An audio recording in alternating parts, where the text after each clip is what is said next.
Fresno, California today.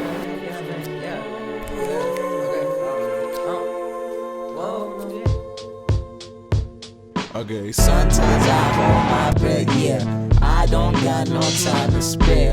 I could go my way, go yours. You see real life, I see toys. I don't got no time to spare.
What's up, everybody? My name is Stefan Pacheco, also known as Steph the Pharaoh if you follow me on Instagram. Today we are in Bakersfield, California at none other than Vida Vegan.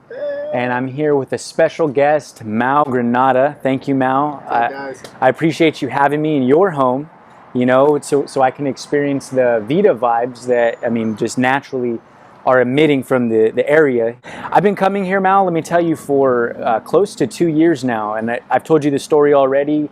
You know, I did a lot of traveling for work, and it's kind of hard when you're like on a plant-based vegan diet to find something that's wholesome, something that's full of nutrition. Yeah, no, definitely. That's why we decided to open this place, because we knew that we needed a place like that in town.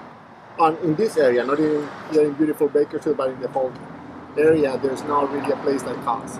Yeah, I mean, not even close. I was telling Destiny when we were on our way here that in the very beginning, it was hard for me to make a decision if I wanted to eat here, only because I was so new into being vegan, you know, plant-based, that I was kind of scared to try different restaurants, because I was thinking I was going to walk into a place where they were just eating like salads. So that was like the scary part in the very beginning. But as I started to show up, and I started to come here, I mean, we've eaten more than half of the things on the menu, I'll tell you. Awesome, yeah, man. And primarily because, you know, every time we order, we get 2 different things and we half it, because we're like, I love the spicy sandwich that you guys have, the one with jalapeno. Yes, that's my favorite one, and I have to get it all the time, so I make Destiny get something else so we can, you know, try it. But, you know, aside from that, I mean, everything that you have on the menu is remarkable. And with that being said, we're here. I want to talk a little bit today about your story. I had an opportunity, and I was fortunate to meet you about a month ago, and we just got lost in conversation, you know, real quick, and I love how that happens. And in that moment, I thought, you know what, I think it'd be great to one day have you on my show. And I had just started it, so I was kind of hesitant to ask you, but I appreciate you, you know, just wanting to be involved, you know, wanting to be involved. And that's how things happen in Vida. It's just putting like good thoughts and positive vibes, and people start coming, and that's how the Vida vibes that we talk about is that. It's just, it's not us, it's not the restaurant itself, it's everybody that comes here, all the people that work here. Everybody kind of get together and bring these vibes or positivity and kindness and compassion. So that's what we shooting for, and hopefully that's what people brings to our restaurant too. That's awesome. You know, I just think in this area there's nothing like it, from honestly the food to just the culture in general. And I had a talk with Destiny again. I'm going to keep referencing that, because, you know, we bounce ideas off of each other, and I was just telling her, you know, one thing that stands out to me here is the culture. I'm going to be 28 now. I'm still young, but I feel like I have a lot of experience in fast food and just places that I've worked. I've been working all my life, and one thing that stands out to me when I go places is the culture and how friendly the staff is, because I've worked fast food for, you know, in my early days from 17 to like 20, and that was one thing that was that I had to like get to click for me was, hey, how can I be of utmost service to the guests coming in, because you don't know if it's their first time. Yeah, there's so many obstacles that we have when we open a restaurant, especially when it's a vegan restaurant or a restaurant that is different than all the other ones. Is that we need to stand up, right? When people they can choose any place they want to go. When it comes to with a vegan place, many people they're scared of they don't know what they're gonna see here. Yeah. They don't know what to expect Or what they're gonna get into. Yeah, they think that they're gonna come here to eat just lettuce and tomato. They're gonna leave here hungry. They think that they're not gonna be satisfied with what they're eating. So many how do you call this? So many ways for them to have like a way out. Like a way out. yeah, excuse not to do it. So the hardest part is to bring them the first time, and then when we bring it the first time, our way to grab them and to have them here is by our service. It's by just bringing the Vida vibes, the kindness that I was talking about. And this is something that it can't be only me. It can't be only my business partner. It has to be all the people that work with the food, that make the food, that serve the food. And this is something that we are really, really focusing on. It's just bringing that from them. Okay. Of course, the only way to do it is for them to be happy working in a place. You know, if they just get like lousy paychecks and they don't really work as many hours and they don't do, they just see here. They don't like, they're not happy here. They're not going to bring that to a customer. So they need to be happy first. So as much as I want to say our customer comes first, for us in the restaurant it's been our team. Just building a team that is bulletproof, that they really know what they're doing, that they really want to work for us, and they really believe in the project. Yeah.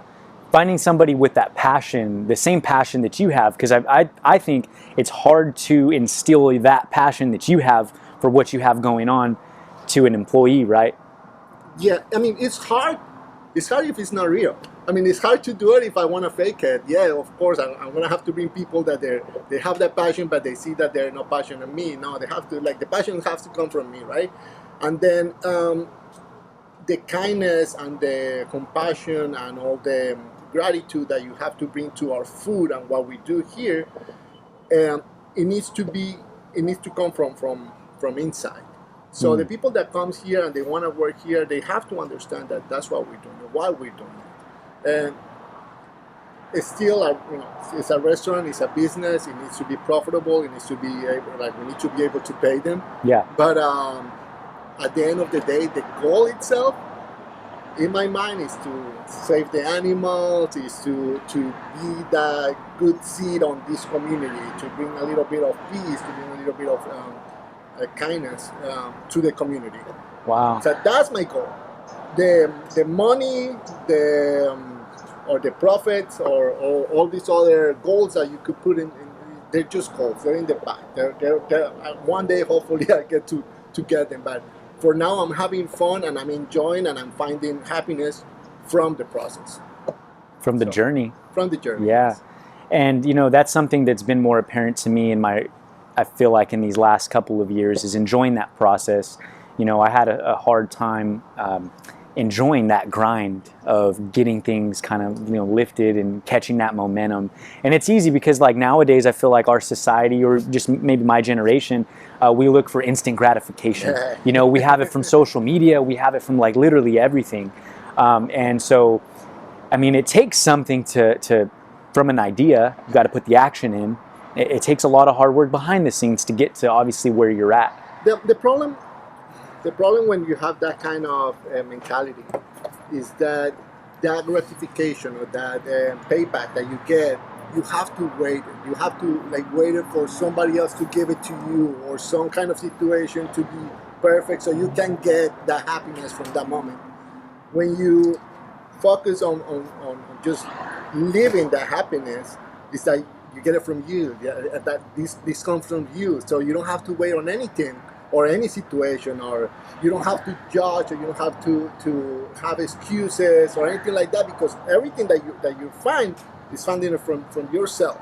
So Wow. if you're That's powerful. it will be really easy for me to say that we're having that the worst moment in history to open a business, or all these things. I have my regular job, so I couldn't be doing this because I wouldn't have the time, or I just have a new kid, a new baby, so I wouldn't have the time because I have a baby. Excuses, you can find it all day. and all day. and But the thing is, like, when you're really focusing on trying to do something good and something for the community and something that it's not even for you, it's for somebody else. Like, everything starts just like putting itself together, and you find the right people, and you find the right moment, and you find all these ingredients to put everything together, and it's so much easier. It's so much easier that way, without even like looking or trying to find the negative thoughts about it or the doubts about it. Mm-hmm. It's just you just get it from. I mean, don't get me wrong. It's something that I've been learning and trying to preach and trying to do at the same time every day, with my faults, with my, it's not something like every day I do the same thing and everything is perfect, because it's not. But that learning process and that struggling, that's where I find my happiness. Oh, wow. I mean, you hit on a lot of good points. I'll just tell you, a lot of solid golden nuggets that Mao's dropping right now, and that kind of brings me back to just your story in general. I have a lot of questions on Vida, but for those that don't know Mao, I didn't actually introduce him properly. My mistake. But he's the co-founder of Vida Vegan. He has a partner, and but with that, though, there's a journey that it took for him to get that. And you told us before you weren't even plant-based or vegan to begin with. So don't think that he was born vegan or anything like that. No, not at all. Like, I mean, if do we have time? No, I mean, you could be as open. Luxic Vue, I pride myself in just getting your perspective, whatever that is. So, I mean, feel free to take us back. I'm from Colombia. I came to the United States when I was 18 years old. Like most of us, looking for that opportunity that only this country can give us, of learning from us, of having to be by ourselves and not with that family that always been protecting us, and just become the human that you want to be. In my case, I went to New York City. I lived there for 14, 15 years, live a different life there. And during that time, I never tried to find myself. I always tried to react on what I had to do. I had to help my parents in Colombia. I had to do whatever I had to do, working whatever I had to do so I could survive and I could be just hustling. And that's probably the story of everyone that comes here. Yeah. But when I moved here to Bakersfield about 7 years ago, I decided that I wanted to find who Mao was, who really my values and all the stuff that I have learned from those 32 years. Yeah. Just put it in one place and start from zero. I got the opportunity that not many people have, is to start all over. I was able to move from New York to here, and when I got here, I started a new job. I was recently divorced in New York when I moved here. I was single now, with a new job in a new place, nobody knew me, and I decided to see that moment or all that situation as my beginning, my new beginning. What sparked that for you?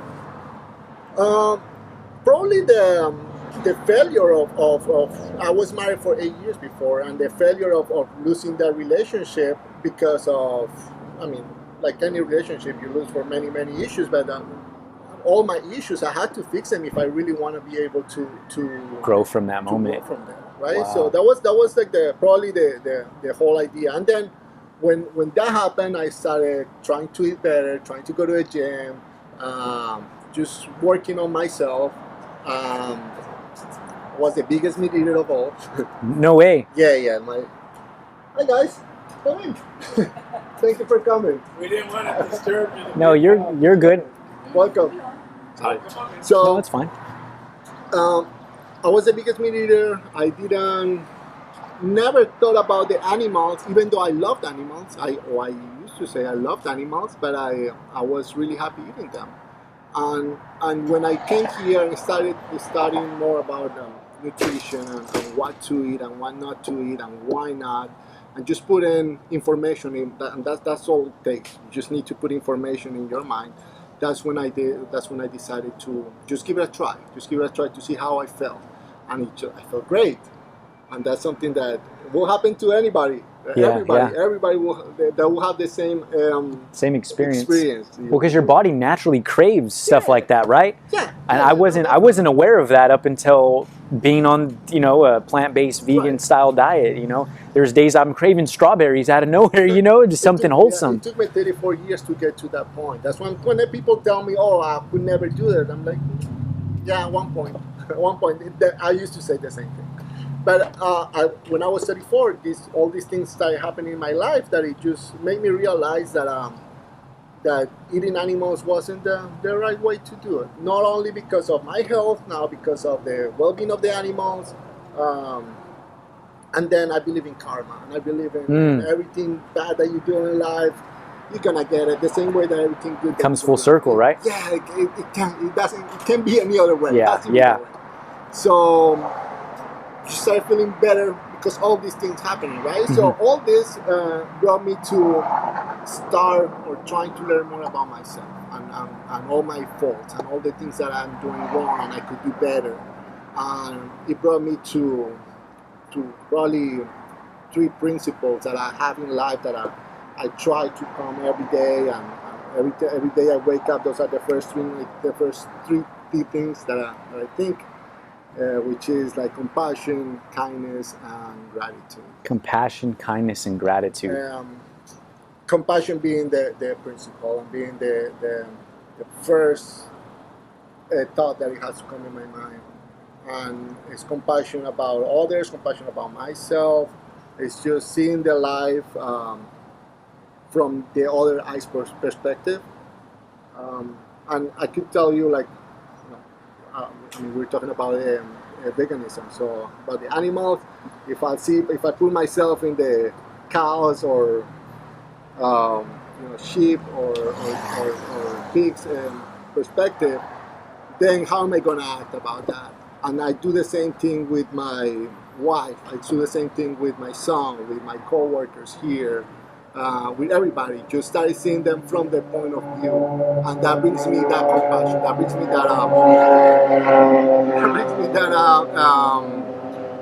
a different view of any situation, any problem. It almost takes you out of the equation in a way, because you're trying to understand where these people are coming from and what they might feel or think. Yeah, and it's so easy to put ourselves first and to let our ego control us. And just think that everything that you do is right and is the right way, and it's like even having a restaurant or having all our team members working here, they will never gonna tell you what you're doing wrong, because you're at the end of the day you're their boss. You're the leader. Right? You're the lead. But if I see myself from their point of view, I'm saying like that's when I'm starting finding out, oh yeah, I shouldn't be doing this, I should be doing that, and I'm putting myself in a different perspective. Okay, man. So you come to Bakersfield, you're in this new job, you're starting to eat healthy. When did Vida Vegan pop in your head? Because mind you, as he's telling this story, he's also working a job. And by the way, can you explain what you do for work? I'm a jet engine mechanic. I work in gas turbines and power plants. I've been doing it for 7 years since I moved here. 14 years in total with my company, and it gives me opportunity now to work part-time on that job and then work the other part-time on this job.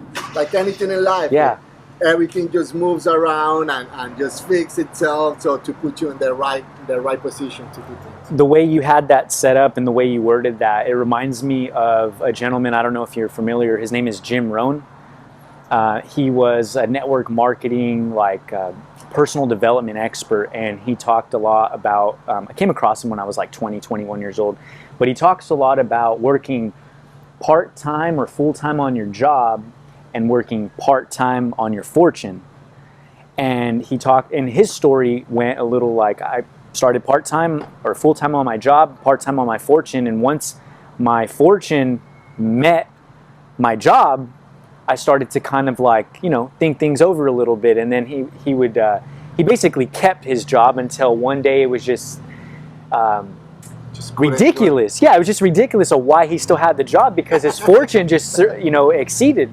So that's what this reminds me of, because a lot of people, including myself at times, you know, I didn't want to go and work somewhere. And there were times where I had to, because I failed in an area, you know, and there's no ability though in doing that.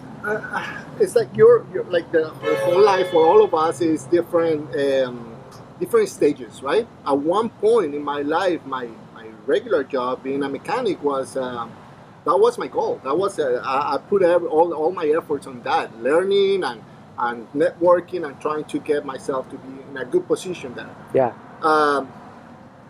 Everything changed because that job, it was very egocentric. It was I was doing that for me. I was doing that, even though I was doing that, you know, to help my family and to be able to support them and everything. When you come to a project and when you're doing something that is bigger than you,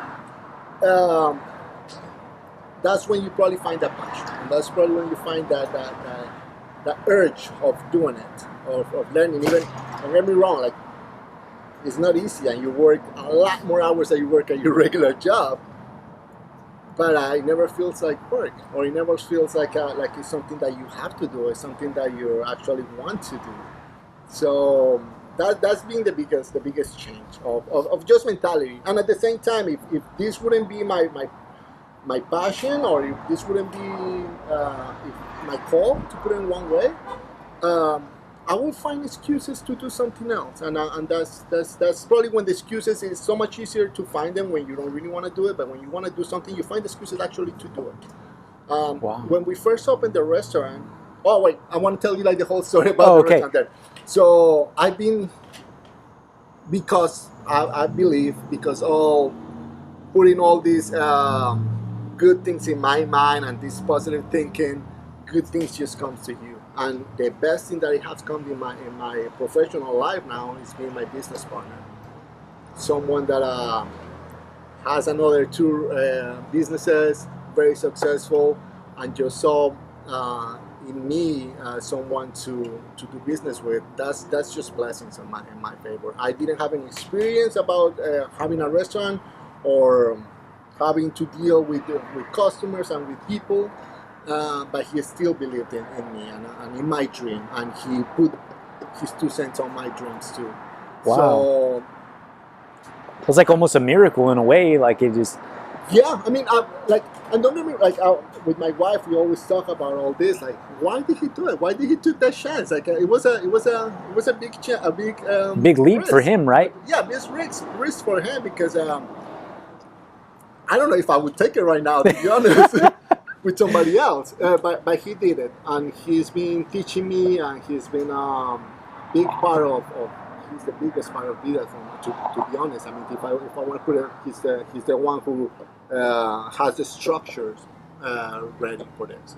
So the systems too, yeah. I would bet, right? Yeah, I worked a lot about systems in the front and trying to get people, so I don't have to be here that much. Yeah. But well, at one point, hopefully.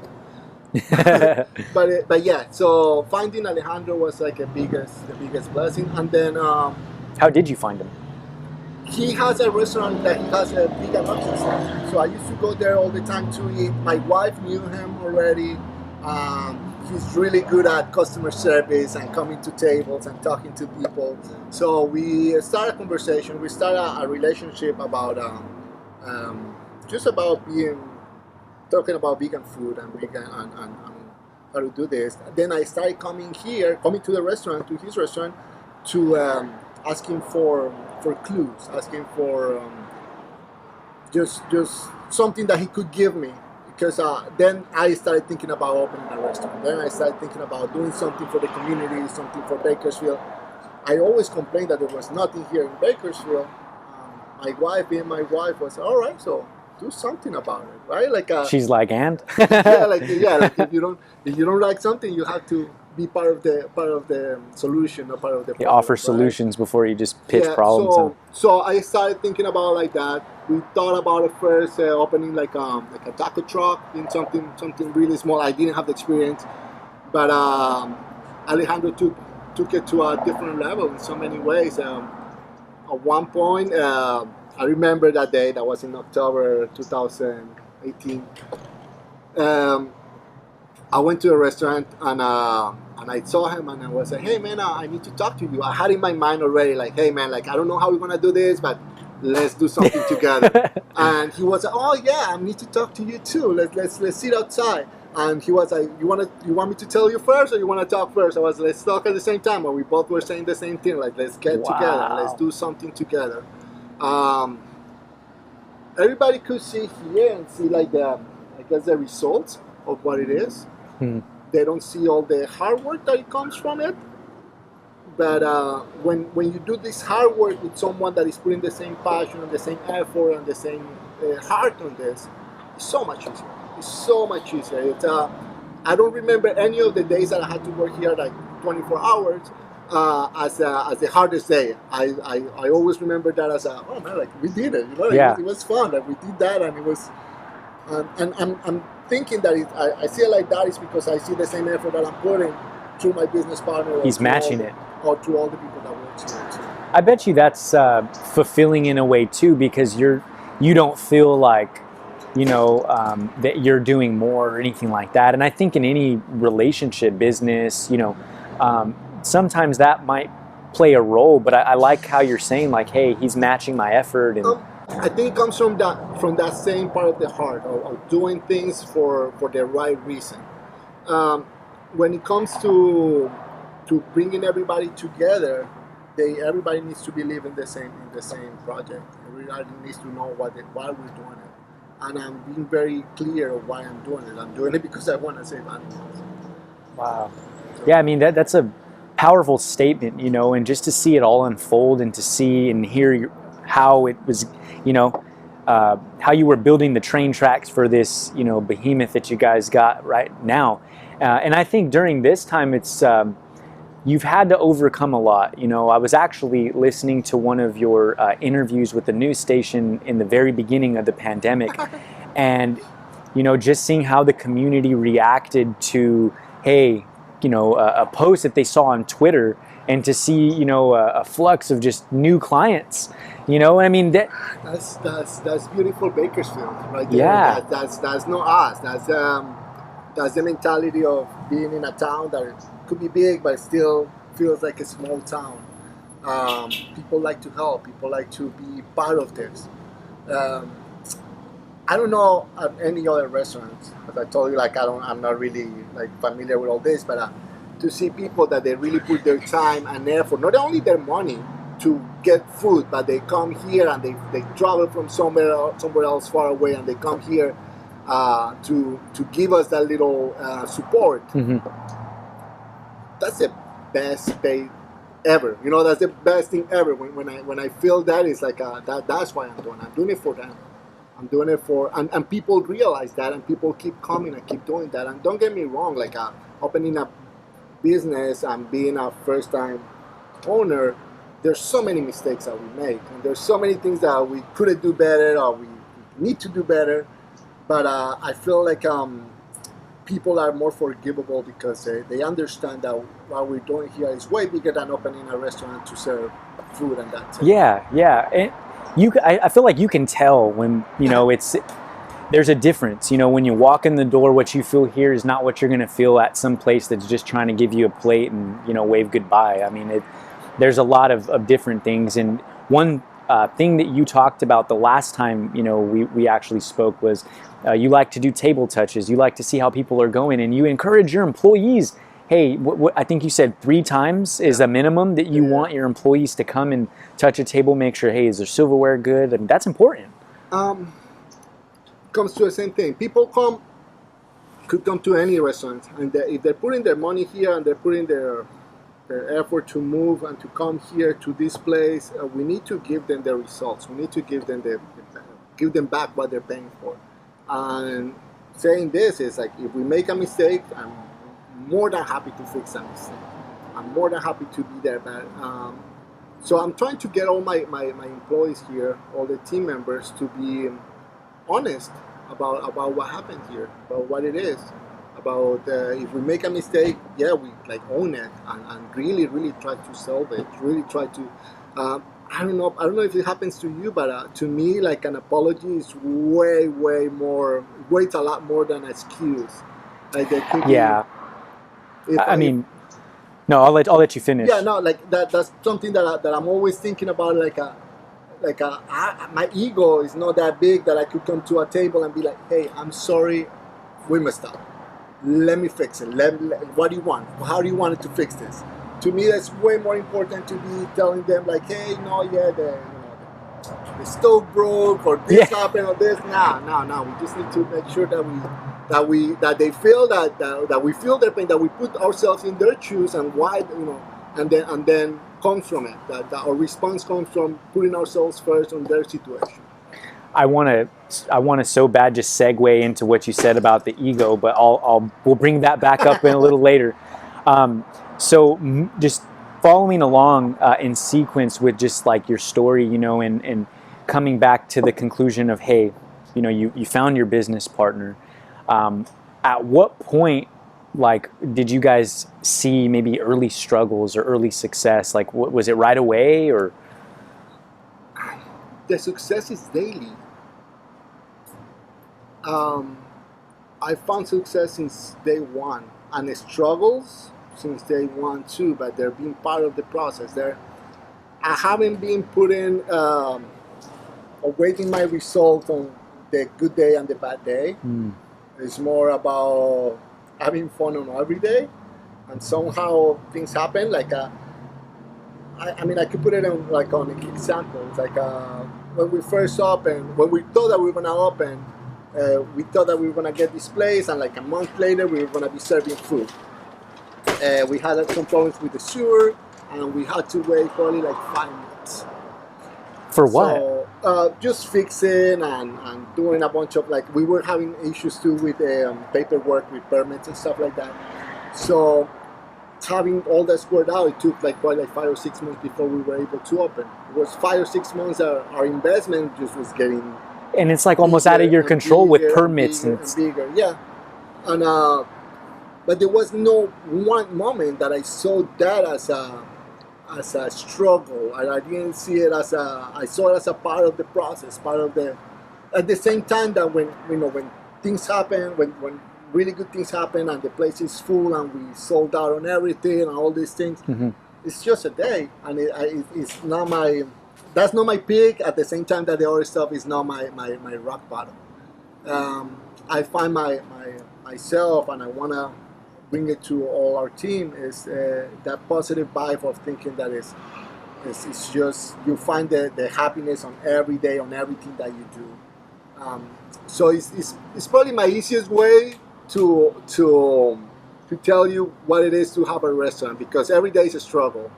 But if you don't see it that way, if you see it every day as an experience and every day as an opportunity to grow, it's not a struggle anymore, and then you're having fun. Now, I want to tap into just overall the mindset behind that, because I think that's important, for a business owner, for someone that's in school, for somebody that's looking into a new job, new career, starting, maybe your dream job, anything. How did you develop that mindset? Because that's not you're thinking of it as glass half full, always. Always. No, it's funny because I used to think like that too. I used to think that people would born that way, or there would be, I don't know, that life will bring them to learn that in the process. But I really think that that's where you have to put your effort on learning, on education, on really putting something in your mind, something in your head, more than Facebook and Instagram and TikTok. Just put some content on it. I didn't even notice when I was doing all this, when I was having all these habits in my life, and I was doing all these things in a certain way that was always supporting my beliefs and helping me. until I had everything under control. Don't get me wrong, not under control because I don't have it under control. I just keep working on it. But now it's easier. Especially because, you know, sounds like you're not one to make the excuses, because you're like, hey, I'm here, I'm gonna do it. Yeah. It's the mindset that you're talking about comes from many things. It comes also from having, I've been blessed and I've been so lucky about having all these family members and all these people in my life that they bring the same energy and they bring the same positive thinking on me, on helping me. We talk about Alejandro, I could talk about my wife, I could talk about my niece, all these people in my life that will be always like a support, a big support, and keeping you in check on everything that you're doing wrong or not. So I've been lucky on that. I've been lucky that I have a structure behind me. That environment Yeah. that allows you to flourish, you know? Yeah, no, definitely. This wouldn't be happening if I didn't find my business partner or my life partner. Or if you didn't move from New York, you know, that was a huge risk, right? Yeah.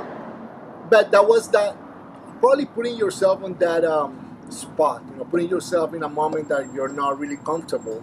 That's when you're learning. That's when you really want to wake up and do something and have to act. Same. We always gonna come back to the same thing. It's just bringing the compassion and putting yourself and the other's shoes before you do anything. That helps you wake up. That helps you thinking like, I'm doing this wrong. I could do this better. On any situation. Just looking for the areas and opportunities to improve. I think that's important in a growth and healthy growth mindset. You know, one thing, you know, now we're here, we're at Vida. It's a reality. You've manifested it, but not only that, you're putting in the work every day, like you're saying. And if you were to give, you know, my audience listening any advice, I mean, on any aspect of whether it be following your dreams or whether it be, you know, in a business category, what would you say for somebody young, older? I mean, it doesn't really matter, but what would some advice be? The advice will have to be not only on the business side of it, but on life. It's just be authentic. Be something, even if it's not like the rule. Just try to be yourself on anything. Like be yourself and be proud of it, and be trying to always be part of the solution. It comes from being yourself, someone that you have beliefs and you work and you fight for those beliefs that you have. Talking about the veganism, or talking about the business, or talking about my personal life, it's just when I was 34 years old, I found myself in a point that I wasn't myself. That I lived for other people, really. Yeah, and a life that I was comfortable living, but I wasn't happy. I wasn't contributing to anything. I wasn't nothing that I could be like proud of. And when I decided to learn who Mao was, who I was, that's when everything started just working. People understand when they can see when you're doing something because you're doing it only because of the end result, or the money, or the fame, or the success, or you're doing it because that's who you are and that's what you want to be. And it's probably the easiest way, because you get that gratification and you get that payback every day. You don't get it when you're finished. You're getting it like right now.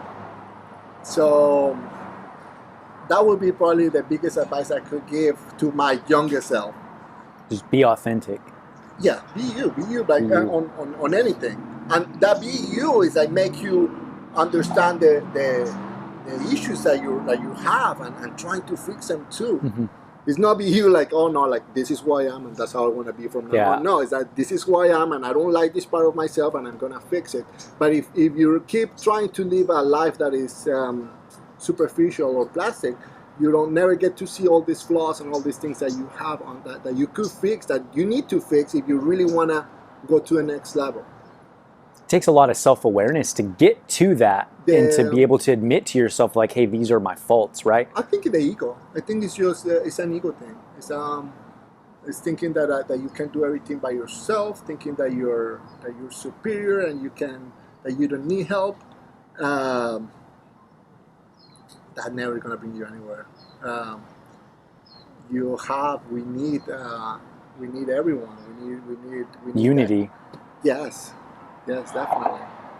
And that when you see that from the kindness or the compassion point of view, that's when you start seeing that having a confrontation or having arguing with someone doesn't really help for anything. It helps if we both trying to find a solution. But if I want to cross my point over you, or you trying, it's not gonna work. It's just, and the only way to say it is by putting yourself in the other shoes. Given that example that you just gave about putting yourself in someone else's shoes, the one thing that popped into my mind was the countless work environments that I've been in, whether it be a boss or a manager or another employee. And you're having this talk about how you can improve or how you can do things, but the other person doesn't want to admit to anything that they do wrong.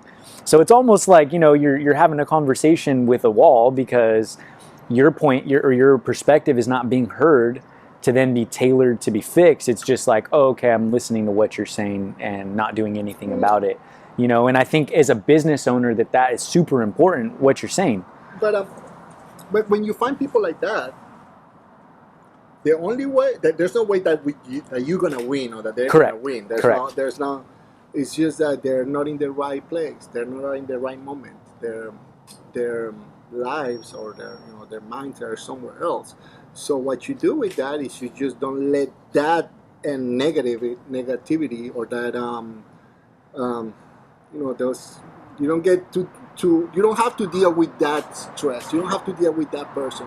What you do is you just let it off from the best you can. Like, we have people here that they're probably the best. They have the best customer service, the best waiters ever. They know what they're doing, but their mind is not in the same place that we were. And it's not that they're bad, it's probably that they're not in the right place at the right moment, and we just let them go, and we just get the ones that they probably don't have the same experience, but they have their heart and their mind in where we want it. And that's again, this comes with everything in life, with your friendships, with the people that you work with you can let yourself get contaminated with their Oh stuff. my goodness, that's such a good point. You just let them be, because they're in a different point, and they're fine. Don't get me wrong. Because you can't force change on anybody. It has to come from within. And it's so much easier to help someone that wants to get help, right? Like, things happen. But if you want to help someone that doesn't want to get help, you're just struggling there and just wasting time, energy, and just probably not giving the opportunity to someone that really wants it. So, and that comes with everything. Man. Now, I mean, we've had such a good conversation up until this point, and one thing that I kind of want to recircle on is, the ego. And I mean, at what point for you, understanding your ego for anybody, it can be very challenging, because every time, we think what we're doing is strictly us and we're in control 100%. But sometimes we fall into this unconscious pattern of, allowing our ego to get the best of us. But for you, how did you identify with that? Like, were you into personal development books, or were you? Yeah, definitely. And it comes from learning what is good for you and what is not good for you. Like food, like anything, like it's like there's things that will feed you and there's things that is gonna kill you, right? Mm-hmm. So one of the first things that I understood, it was that thinking that I'm the only one that is right is not gonna take me anywhere. I had a big, like, coming probably to something more personal, I had big struggles when I first became vegan, because I want everybody to become vegan. I want everybody to knew what I was learning and to really put themselves in their animals' point of view and just change. It didn't happen. That wasn't happening, and my big ego was really taking the most of it for me because I felt like I was the savior and everybody was the sinner. You know what I mean? You felt like a messiah at that point. Yeah. And nobody was getting the point. Nobody was understanding why I was doing it.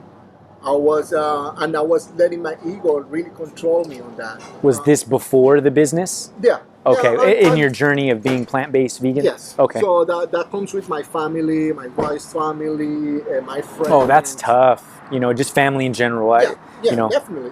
But that happened because you let your ego control your actions and thinking that you're better or bigger than others because you have a little bit more knowledge or because you're on certain areas you're better than them, but in many other areas they're better than you. Right? Yeah.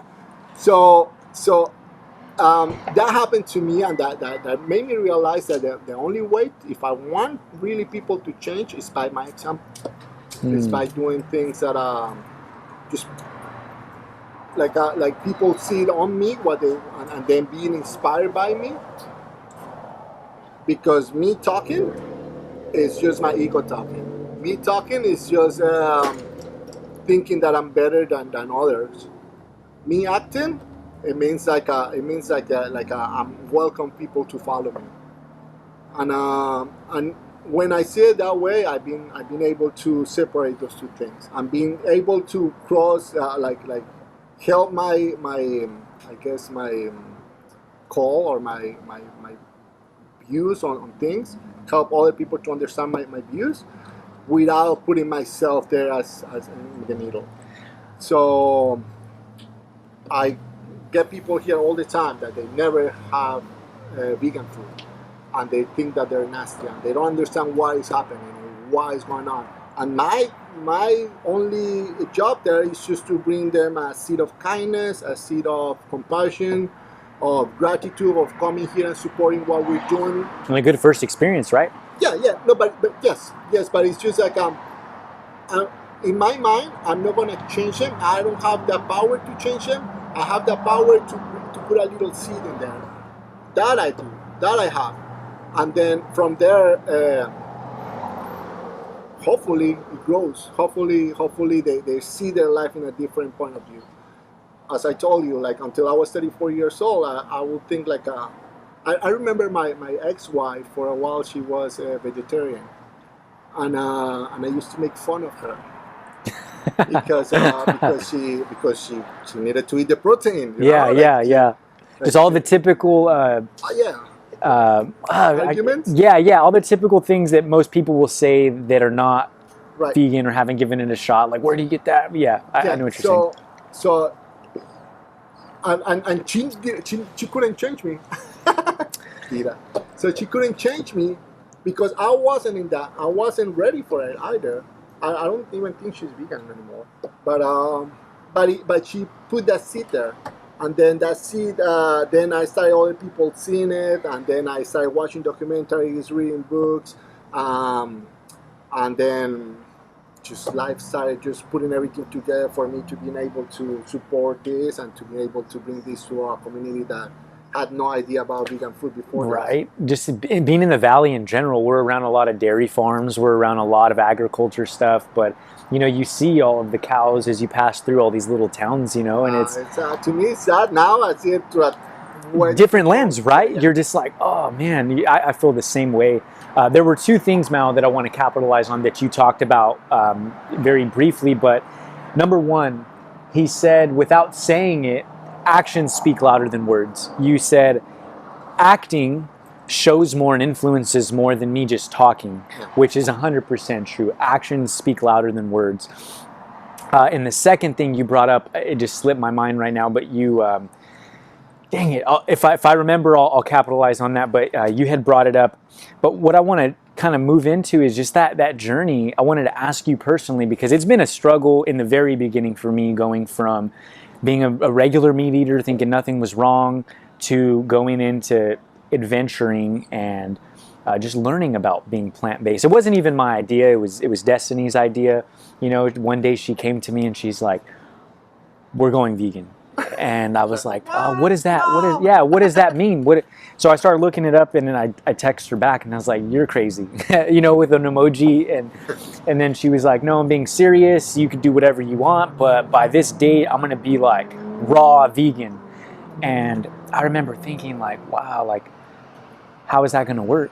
You know? It's impossible. Yeah, in that moment, because it's impossible. the research wasn't there yet. You know, I was just automatically trying to find an excuse as to why I didn't want to, or why I needed protein, because, you know, I would meal prep a lot back then, and now I don't really see it as, I mean, we're kind of taught the wrong way. I feel like we're taught a lot of different things, you know, the proper diet that they gave us when we were in school, of the pyramid with the dairy up top and all that junk, you know, and you're just kind of like programming the youth. So yeah, you have to put yourself in someone else's shoes. Like probably you learned that since you were young, and then your family had it in that way their whole lives. The same thing happened to me. You know, I have all these memories that they're attached to flesh, they're attached to dead animal, and you're never gonna see that as a bad thing. You think that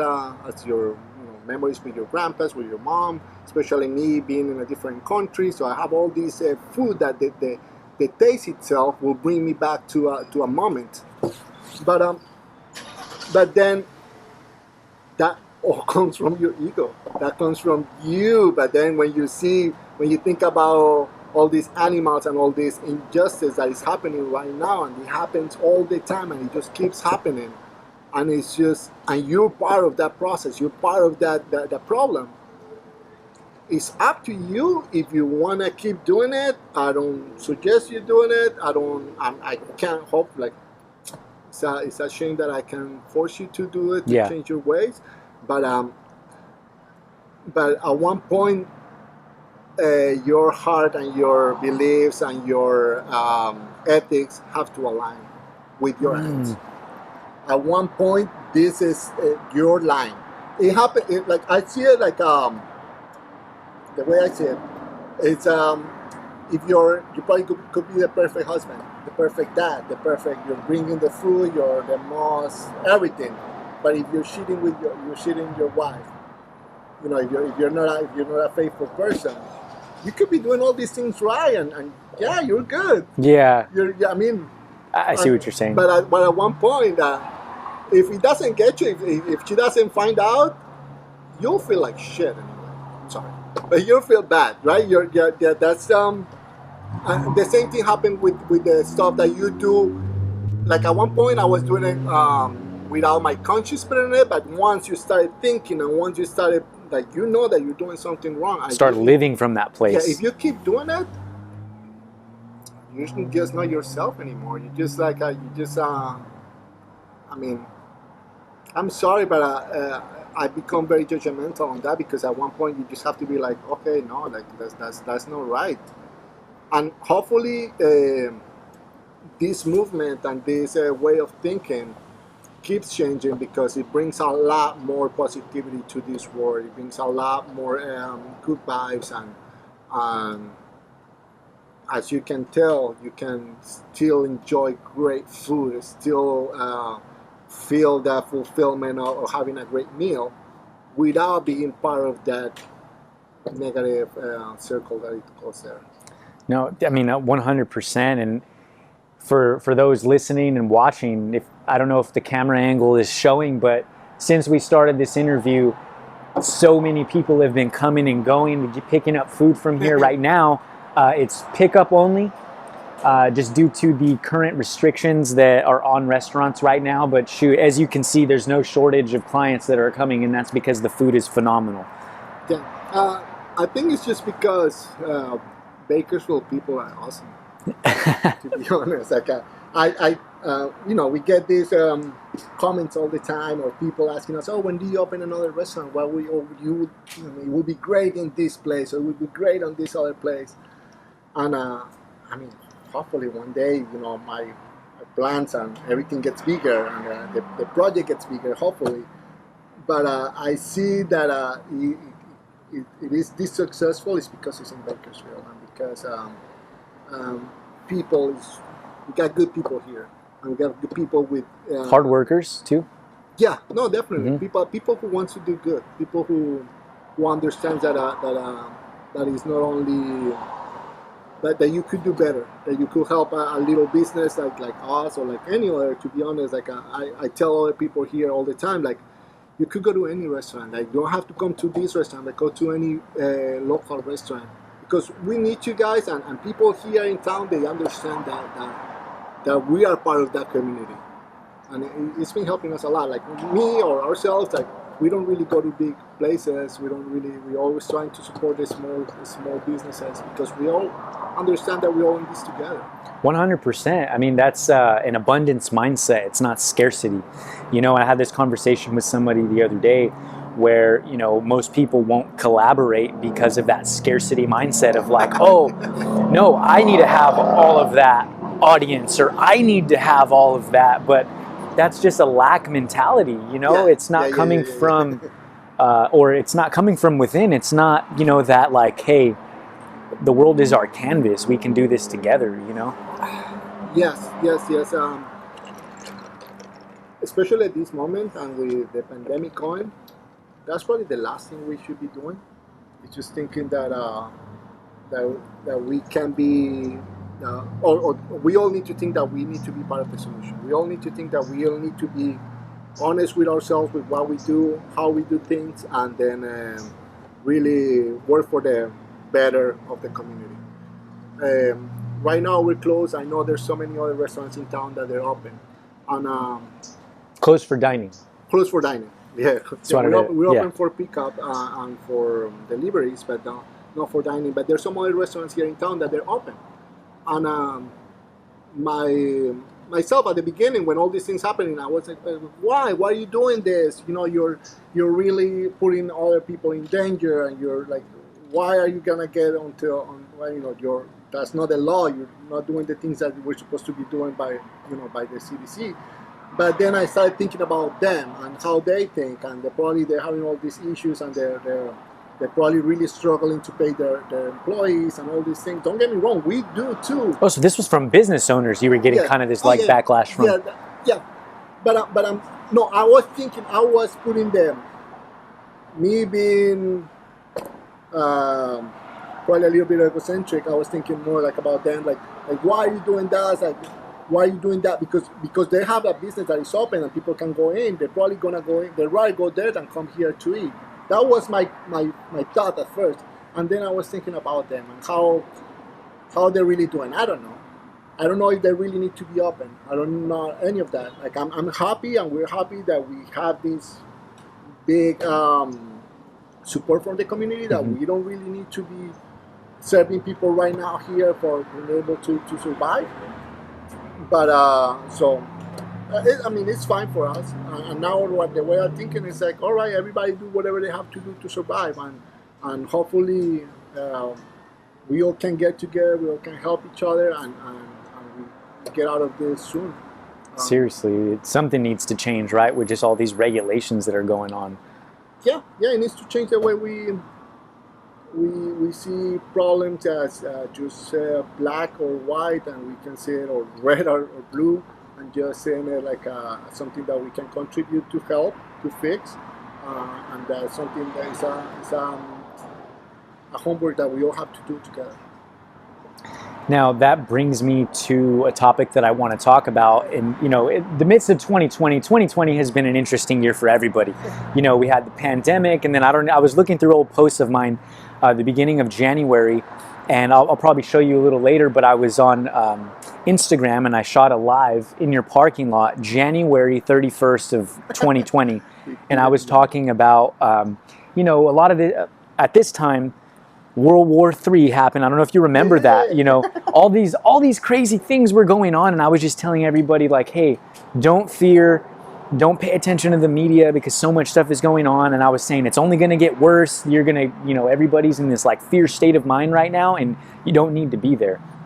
But that kind of brings me to now we're at the tail end of 2020, and I want to talk about adapting a little bit, because that's something that you as a business owner in your restaurant have had to do over the last 7-8 months, you know, and I think that that's important for anybody to understand. It's a constant adaptation, but it happens when you see situations from the positive perspective, when you see things as an opportunity to grow, to learn, to do things.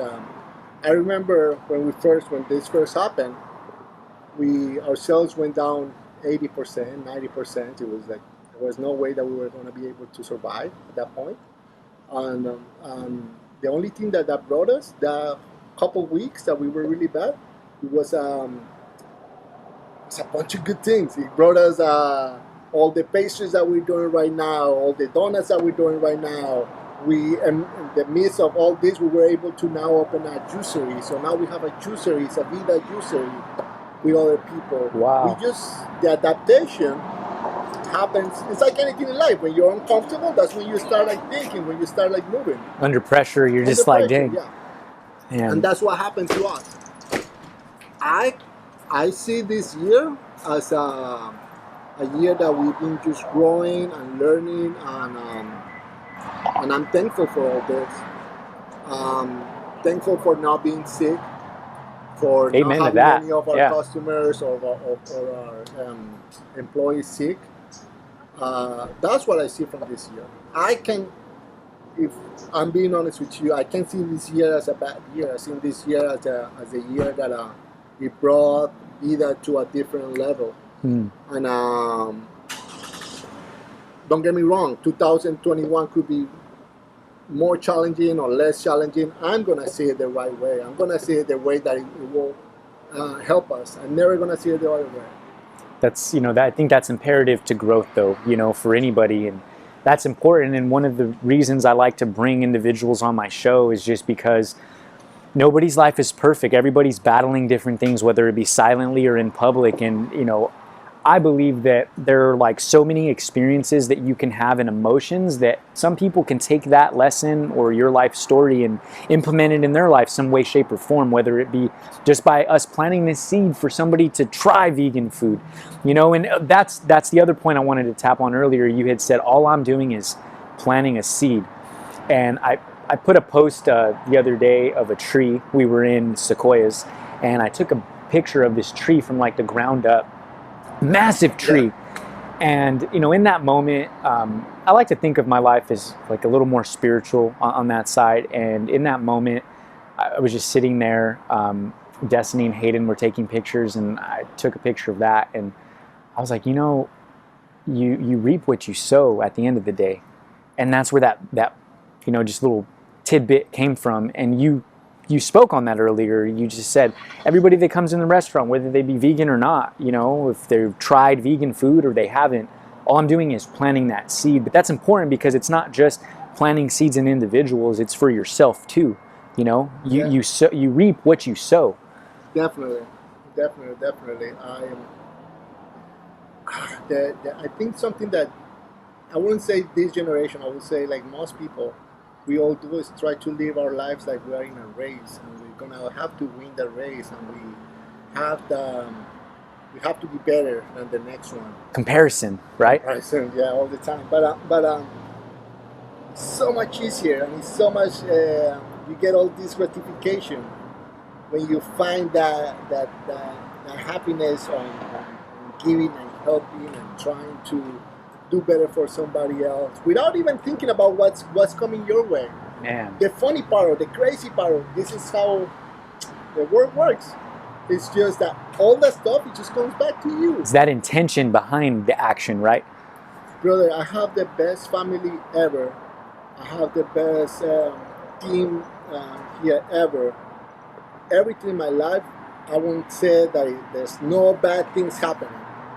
It's just because I don't want to see it that way. Everything that it has, like if there's an issue there, I'm going to be working on that issue. I'm going to be fixing that issue. So it's not something negative. It's actually something that is helping me to grow and to get better. It's so much, like you can really put your intentions and your energy on something that is gonna drain you, or you can put the same effort to something that is gonna actually, you're gonna make something Nurture better out you, of it. yeah. Man. Now, is that something that your older self in the past would struggle with, that concept? My older self, no. I always wanted to make people happy, or to think, but then without putting myself first too, without putting myself like thinking of what Mao wants. Could you give us an example just for the people listening? Like, what does that look like? Because some people might not be aware. I mean, you said it for, I think, 8 years. You were just kind of unaware to that. Toxic relationships, moments that you think that you're doing the right thing because you're doing everything that your partner wants to do, and you're trying to really fulfill that from them and just make them happy, without seeing if you're really happy about that, if you're really like learning something from this, and you just I mean, don't get me wrong, I'm saying this, but it wasn't her fault. It was my fault that I let this happen. You let it go on. That I was lazy to. I was too lazy to learn, or to want it to be better, or trying to think that I needed to do that for myself first and then for others, or I was too lazy to just let her rule or do whatever she wanted to do with the relationship. So at the end of the day, it was my fault. So when all these things happen, it's just that you want to be. You want to put yourself first on the position that you need to know who you are and what you're doing wrong. If you really want to learn, or if you really want to grow somewhere, and it's an everyday process. It happens every day. Every day in the mornings I wake up and I say all the good things that I have in my life, and right next to it is all the things that I need to fix, because I know that if I don't do this, I'm not gonna be able to go to the next step or to do better in things. That's a good approach, just life in general. Right now, I'm gonna start going to a therapist, and my wife asked me like, why do you need a therapist for? Like, what is it? What's going on? Like, do you have something to tell me or something like that? And I was like, no, I know I need to work on myself, be more responsible of who I am if I really want to bring more to the table. Not only to you, but to being a better father, being a better lead here, being a better employee at my regular job. I need to put myself on that situation that I need to be accountable of my mistakes. Wow. I mean, that kind of, as you're speaking about that, just family and, learning from those situations and bringing up, being a better father, being a better husband. I think you're speaking to a lot of men out there, including myself, like just family time is important, and doing things for your partner is important. I believe. Yeah, definitely. I'm not the best. I'm not perfect. If I have to give an advice on that situation, it's like run away or something that you know that is bad, that is wrong. Like, don't waste your time there. I'm not saying that I waste my 8 years that I was with her, but I'm saying that I knew at one point that it wasn't the right thing to do, but I just kept trying. I kept trying to learn, kept trying to be better and to fix things. And especially in a relationship when there's two people with two different worlds, they really, both of them need to be on the same page. And both of them really need to put their effort. And love sounds beautiful, but love is a commitment. Love is something that you actually need to put it there and work for it and try to really be better every day for that. If there are two people are not doing it, forget about it. The same thing, we go to the same thing. Different people and different aspects in their life, different time, could be the best people, but it's not the best people for you at the moment. Keep going. Like, don't waste your energy there. Keep going to the people that is really good. I'm saying that I have the best relationship now with my wife is because she has the same effort that I'm putting. I'm saying that I have the best relationship with my business partner because he is giving me the same that I'm giving. Same thing with the people here. Same thing with everybody that I meet or I want to be with. If they need to be in that same path. If not, I'm wasting my time. So now, where you're at in your life, I feel like it's easier for you to, identify those relationships when you're like, hey, we got to part ways. Kind of like what you were talking about with just, you know, some past employees of, you know, every business goes through that where you have to, you know, hire a couple of new people and let go of some. But, you know, that wasn't always easy for you, like you were saying, right? Like, how did you get comfortable making those decisions? No, it's never going to be easy. But still, it's not easy. It's a work in progress. And the beauty of this is that you have to be content, and you have to accept the situation as something that is going to keep happening and happening and happening, and you're just going to find your ways out, always. There's things in life that you can really see as the worst thing that it could happen to you. But I promise time will tell that it wasn't the worst thing. I don't know if I lost my toe about a year ago in an accident at my regular job. I lost my big toe, my left foot.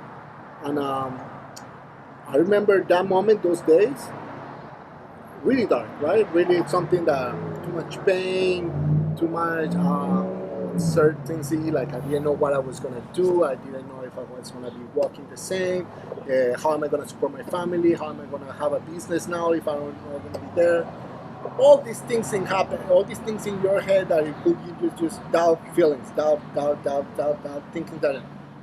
And the only way to get out of those moments is by accepting them, by really feeling them and be like, all right, this is how it feels. This is how, let's, now what's next? I'm not going to fight a moment like that. I'm going to accept it, and I'm going to try to make the best out of that. And don't get me wrong, like it feels and it sounds pathetic, but losing my toe helped me in so many other ways that I don't even remember that happened. Man, it's not part of my story anymore. You know what I mean? Yeah. And I mean, it took, you know, acceptance to, I mean, just propel you forward. But I was going to ask, like, what, like, you said it about a year ago. So how far were you into the business? That was what I was thinking. 6 months. Oh, shoot. So then you have all this stuff just kind of like. Yeah, but when that happened, I had all my priorities backwards. So, of course, I had to be here in the business. Of course, I had to, but I put all my efforts here in the business. My regular job, I was putting aside. My family, I was putting aside. Myself, I was on the other side. It was just, I needed to be here, and I needed to help, and I needed to learn this. And there's so much effort on this that I was losing all the other stuff without even noticing. When the accident happened, and fortunately I had to be home for 3 or 4 months, that I couldn't go to my regular job, or couldn't come here, or couldn't do anything else, then you start thinking, like, what is important in life? Like, the business survived, my work survived, my family, I don't know. My family, like, I had my son at that age. My son at that moment was 2 years old. Okay. And everybody will ask me about my son, and I will tell them, oh, my son is the best. He's so lovely, and he's so full of energy, and he does this and he does that. But he was doing that probably when he was a year old. That whole other year, I wasn't really at home. I wasn't really paying attention to him. When I had to be with him for 3 months, and there were so many times that he was doing things that I was like, oh, I didn't know he knew this, or he did this, or he does this, or so many things that he was doing that I wasn't really aware of it, because I wasn't aware. And what's more important than my son? Nothing. What's more important than my wife? Ultimately you're doing all this for them, you know, too, you know. So if I something that I could say now that I'm very proud of is that at least my priorities I have in line, and that comes with my wife and my son first, my mother, my niece, and then goes up, and everything flows. It's almost like the universe just forced you to take a moment and pause, like a hard pause, right? Right. Wow. Right, but then I could be seeing it Or I could be backwards. yeah, you consider backwards and could be like all these things. Like I didn't make money this year because I didn't work, and I could be like, oh my God, it's so hard, it's so difficult. You know? Maybe, but it's not that. That's not the priority, right? That's not what I learned. I like your attitude, and I think, you know, one of my friends posted this the other day, but he was talking about how attitude gives you altitude. You know, That's so cool. Yeah, yeah. I mean, Manny, if you watch this was I took this from you, but you know, he talked about just attitude in general and how it can propel you forward. I think that that's, you know, important, and I could look at my past and see where there were some jobs where I didn't maybe have the best attitude, you know, because of certain things, and I seen how it affected me at that point in my life. You know, being 27, 28 years old, I've been working since I was like in 8th grade, so I've had many experiences, you know. But it took that growth element for me to sit back and kind of analyze myself and how I worked, strengths, weaknesses. You know, that was just a very crucial time for me. But I can resonate with that. So, yeah, I think life is easy to live if you really put your mind on the easy part. If you really wanna make everything a drama and everything harder, yeah, certainly you can do that too. It takes a lot of effort. More energy, huh? More energy. And when you have a business, a family, and a regular job, you really need that time, that energy, and that effort, right? Mm-hmm. So I'm trying not to spend it on stuff that I don't need to, because I need to have it for everything. Now, one thing I want to bring up, Mao, we met your wife. We were fortunate. Thank you for introducing her a little while ago. She had made the statement, you know, she's a photographer and yourself, you know, own a business and you work and you have a family. She was like, man, you know, sometimes it's important. Well, not sometimes. She said, it's important for us to find our alone time to figure out, you know, hey, what are we doing? She just said it to recalibrate, if you will. Can you speak on that and add your 2 cents into that? It's definitely not being afraid of the communication, of the being in that, how do you call this? Being in those moments that they're difficult and they're weird. You know, the weird conversations when they're finding you things that you're probably doing wrong, and you just wanna skip that and go to other place. Yeah, I scurry a lot. Yeah. So being uncomfortable in that situation is trying to be comfortable in that situation. So being my wife, so much that I have learned from her, so much that she has brought my positive things that she has brought in my life, and is that she is not scared of being in that or putting ourselves in that situation. That why are you doing this? How we can fix this? And this is not something that we're doing it when the relationship is going to shit. We're doing it this right now when we found the problem. And then it's just finding the moment, the perfect moment to do it. It's gonna be hard. So you just do it whenever it feels. Instead of letting everything stack up. Yeah.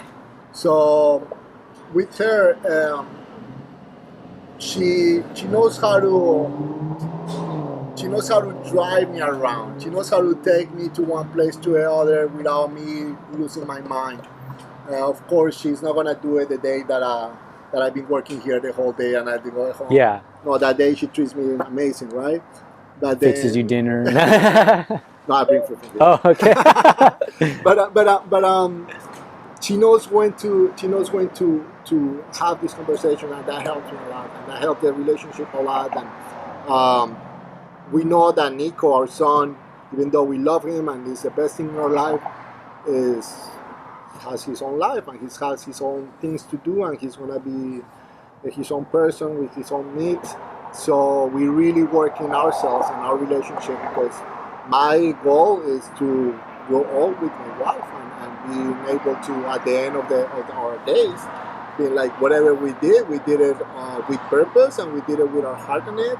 And we're proud of what we did, and that's something that we've been talking since we got engaged. But that's our purpose, and we work on that. And I'm definitely going to rewatch this as I edit, because I can learn a lot. You know, just relationships, business, mindset, just a lot of good things that you shared with us today. Now, I want to take this time and I want to let you actually, if you have anything that you want to say, anything that you want to convey to the audience, I want to give you the platform right now, because I've asked a lot of questions. I was filled with them, and I'll probably think of like 10 more by the time you're done. But yeah, I just want to give you the opportunity. Be mindful of where you're putting your hard work. When I'm saying this is you're spending money, and with the money that you're spending, you are supporting a cause. You could be supporting a cause of suffering and death and violence, or you can do the same thing, supporting kindness and positive thinking and compassion for not only you. It would be so much easier if it was only you in this world, and then you can do whatever you want, but that's not how it is. That's not how it works. We are here together, and if we all gonna pitch in a little bit on something that's good for this community or for anything, just put your money there, because that's gonna make us grow on the positive way, on the right way. Okay. So supporting, making sure you can identify what you're supporting. Just be mindful of it. And be mindful of what you're putting in your body. Be mindful of what you're saying. Be mindful of what you're thinking. Be mindful of what you're doing, and then choose the right way. It's easy. I know it's easy for everybody to know which one is the wrong way or the right way. It could be difficult to do it, but it's easy to identify why you're doing it. Places like Vida or like any other local business here helps you go the right way always. Because at least the money that you put in on here is money that is supporting not only my dream, but the dream of many people on this community. If I want to say something else that I didn't say in the whole time that we're here, is that the best feeling ever is being able to provide jobs. Being able, I never. When we opened the business, when we decided that we were going to do this, and I decided that I wasn't going to be with my family because I wanted to be here, that never was the goal, the providing jobs. But it just came with it, right? It feels great to be able to have people here making their money and earning it the right way, and being able to, when you've been their boss, you start knowing everybody's life and what they're doing, and how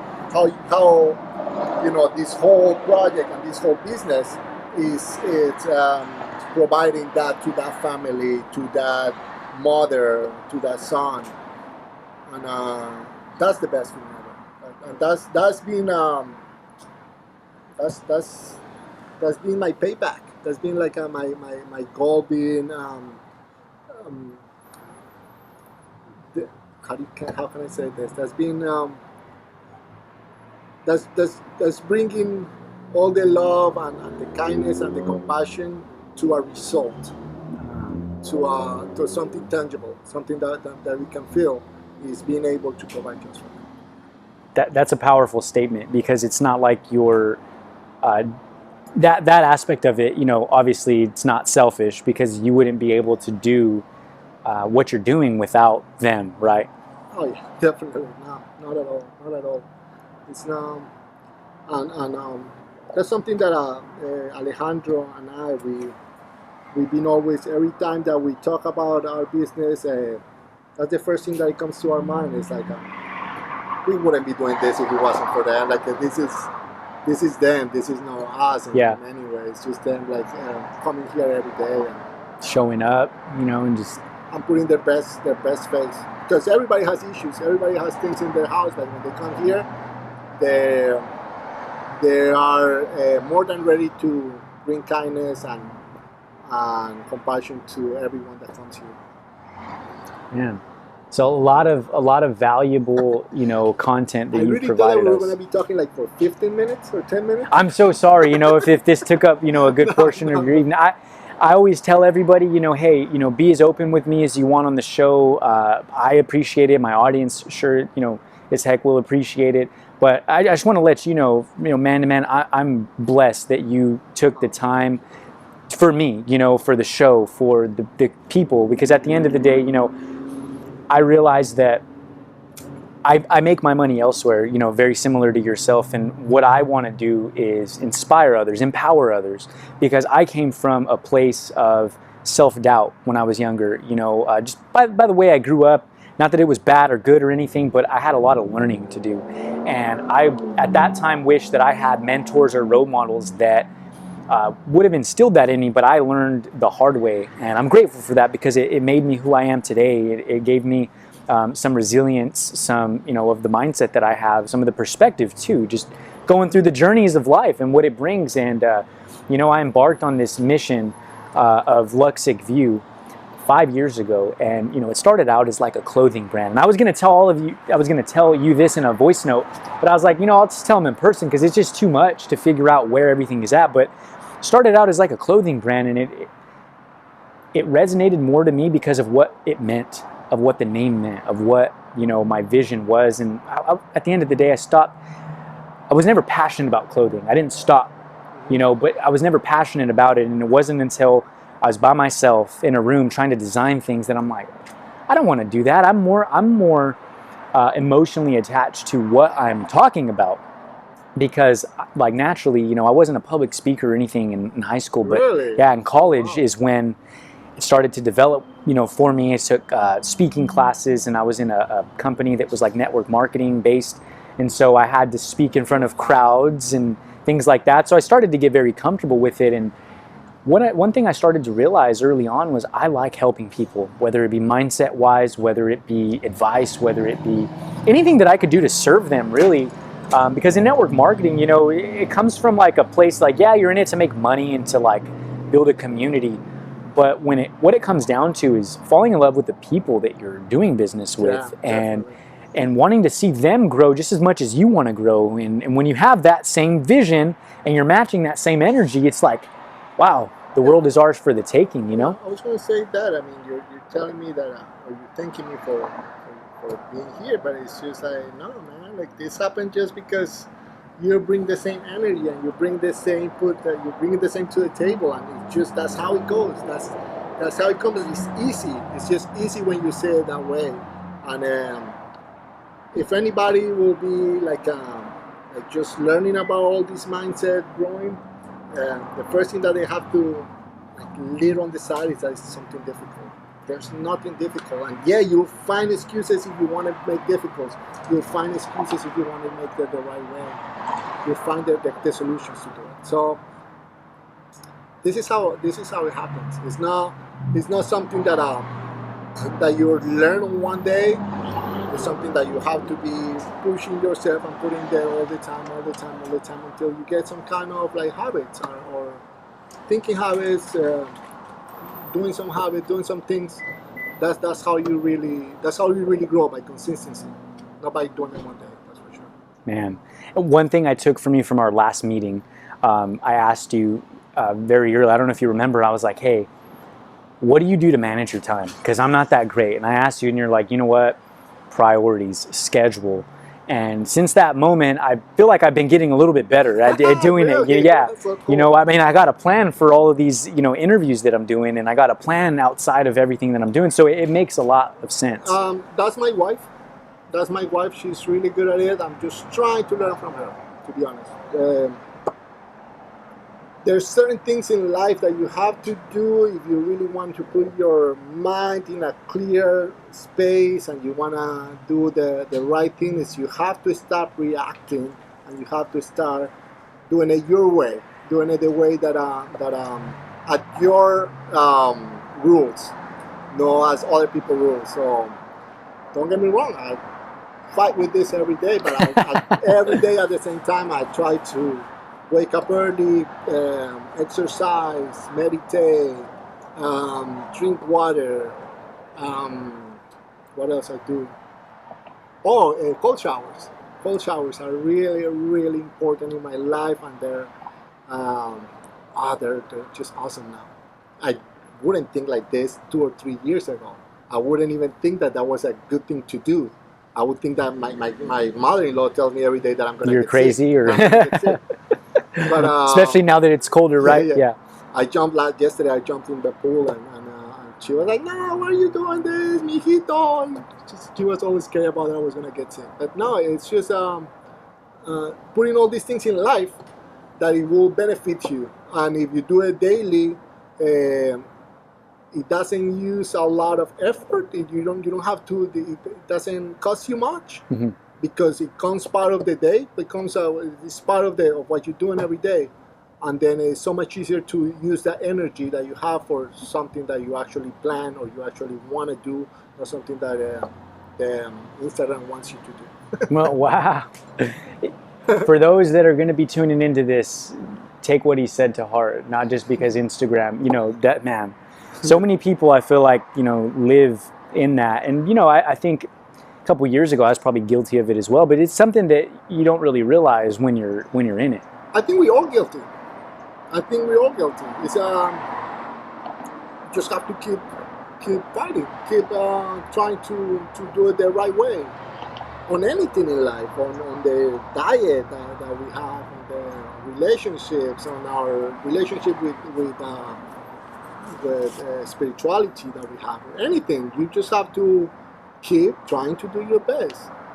It's not that you're gonna do your best all the time, mm-hmm. but you have to be uncomfortable that you're not doing it all the time, and you have to be trying to go the right way.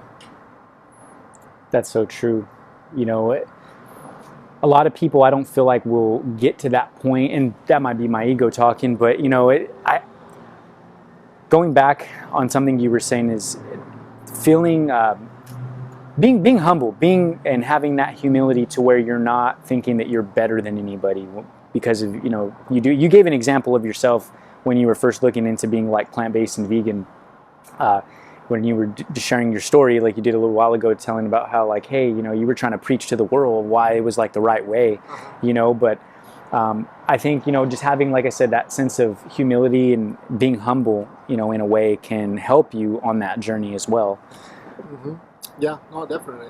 It's the only way. You can't let your ego get the best of you. It will feel good. It feels good to not do anything. It feels good to not having to be on that or being on that comfort zone. It feels good. Is it going to take you anywhere? No, not at all. Not at all. Yeah, I've definitely been there, and I'm sure a lot of people listening probably have. But, with everything being said, Mao, I don't know if you have any last words. I know, you thought this was going to be 15 minutes. We kind of surprised you a little bit. But with that being said, nothing else you want to add to that? No, I'm worried that you guys are probably hungry. We have the food here.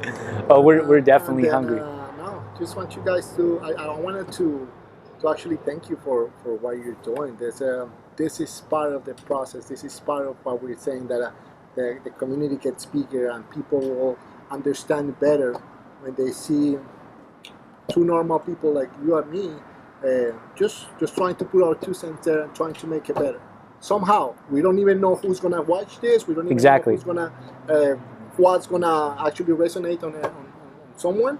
But we need this. We need people like you that is just bringing it out there, putting it out there. And not making it look like it's something that it just happened for a few. It could happen for everyone. Mm-hmm. What I'm doing here and what I have now is nothing. It's just me in 3 or 4 years trying to do the right thing. Imagine if I would be doing this when I was 22 or 23, where I would be if I had this kind of mentality. But I didn't. It wasn't the right time. It wasn't the right moment. When everything flew, everything got together and it was the right way to do it, everything started just building one thing on the other. And now I see this as it's just a beginning. Now, quick question, because that actually sparked some curiosity in me. Do you think that if this would have happened earlier on for you, that you would be in the same position, or do you feel like it would have worked in the reverse? And this is all hypothetical, but I just want to get your perspective on that. I wouldn't be ready. Don't get me wrong, I don't think I'm ready, so I'm still not ready.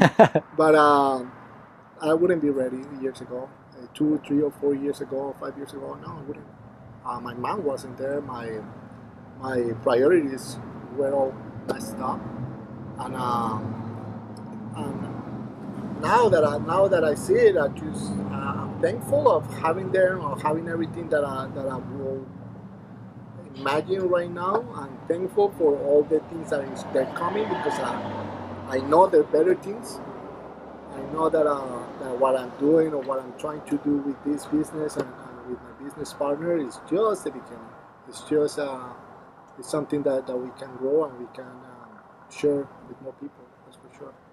Well, I love the mission. I love your attitude. Just overall, your vibe. You know, it's Thank you, brother. You emit a lot of energy. You know, just he's very charismatic. Man, this whole meeting in general, it just has me. I was excited on the way here. I'm like, man, I'm so excited. I was telling Des, I want to scream in the car right now. You know, just because the way everything unfolds, you know, you don't really know. Like you said, you don't know what's going to be the result. You just know where your heart's at and what you're doing. So imagine if we were doing this right now because we were looking for some kind of outcome. We wouldn't be enjoying this conversation. We wouldn't be probably putting ourselves in having all these deep, conversations that we've been having right now. We wouldn't be doing it because we've been like probably more focusing on what who was going to watch or what was going to do it. And if you live your life like that, you're for someone else to tell you if that was the right thing to do, or give you that that little cookie of being like, yeah, you did this good. But if we eat the cookie while we're talking, it's so much easier. Right? Yeah. That's so true. Mao, again, thank you. I'm blessed. I'm honored, like I said, that you're willing just to give. You're such a giver, I feel like, you know. And just with that all being said, guys, this is going to conclude episode number 7. If you haven't ate at Vida Vegan in Bakersfield, you need to stop by. You have to. Try the Nashville, the Nashville sandwich. It's one of the best spicy sandwiches out there. I mean, it's going to totally get rid of anything that you've had before. Also, the faux nudo is amazing. We had that the last time we were here. Amazing. And I actually have the horchata latte right now. 100% vegan. Hit the spot for this whole thing. But thank you guys for tuning in. As I always say, embrace now, doubt kills, and live your legacy. Thank you again, Mao, for having me. I appreciate it. Thank you,